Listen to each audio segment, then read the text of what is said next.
Hi everybody, welcome to the Pagan Perspective. My name is Angel and I am your Thursday host for Subs Week, and we're on another week filling in for all the regular folks who are on vacation. This week's topic is religious critics, basically. The question comes from Cactus Druid 476. I have heard and often wondered about the importance of traditions in religions. I'm sure some of you have heard this before. What do you do when you're confronted by someone or something that references the negative rumors and associations of pagan history and tradition? Examples are Druids and blood sacrifices, Wiccans and black magic, and a satanic kind, etc. The thing that irritates me the most is that religions that the troublemakers generally belong to no longer follow the original ways either. Just felt like saying this because a number of people in a few religions, not all people, cannot even answer general questions about their own religious history. The really bad ones refuse to even allow a discussion, and that's so true.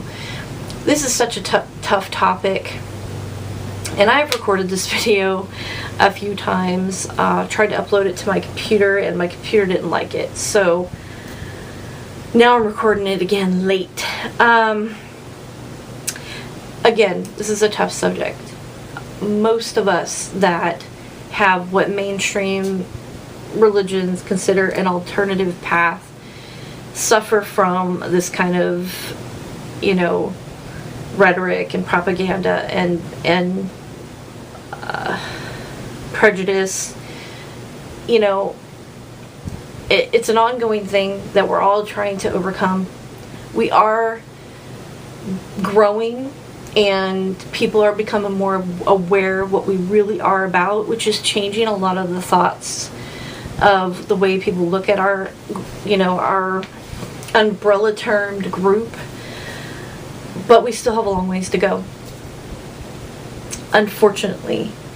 Now, what I gather from this question is the main question is, how do you deal with these people? How do you deal with them? Honestly, there's only two ways that I deal with them. Not saying this is the way you should, just the way that I do. The first way is incredibly difficult. Some people may disagree with the way I handle it, and why, but here's the simple truth. You ignore it. And you have to know who to ignore. There are some people that are going to confront you that are absolutely never going to open their mind that there is any other religion besides theirs to believe in, let alone that yours, which theirs completely condemns, is not evil. So you can bang your head against the wall, which I did a few times, trying to open up a dialogue with these people, which is never going to happen. And in the interim of doing that, you could possibly waste your time, and you could have helped somebody, could have healed an animal, protected the environment, spent time with your friends and family, educated yourself on a new subject, learned something new to help people. You could have wasted that time with these individuals. Now, you'll know those people when you come across them, because you'll feel like you're banging your head against a wall. And it's just not their time to understand and accept that there is something else out there. And maybe it's their first time around on the life cycles. You gotta learn to walk away from that. That's what I do. It's extremely hard, and sometimes it's even more difficult when you are walking around and somebody with a Bible starts chasing you and calling you names, telling you you're going to go to hell, or spits on you, or throws things at you, or keys your car, or messages you on Facebook and it tells you all these horrible things about your religion that are completely not true, and says that they have to delete you because you're going to hell. Those things can kind of catch you off guard, and ignoring them is difficult, but it doesn't benefit you to fight those battles, in my opinion. It never has for me. And then there are those that might seem a little closed off, but once they get to know you, they are open to accepting who you are. For instance, I work in the corporate world, and I have a huge pet peeve at work about talking about politics or religion. I don't get involved in it. I don't tolerate it. I don't want it around me. It's just not, it's not a work environment kind of thing to me.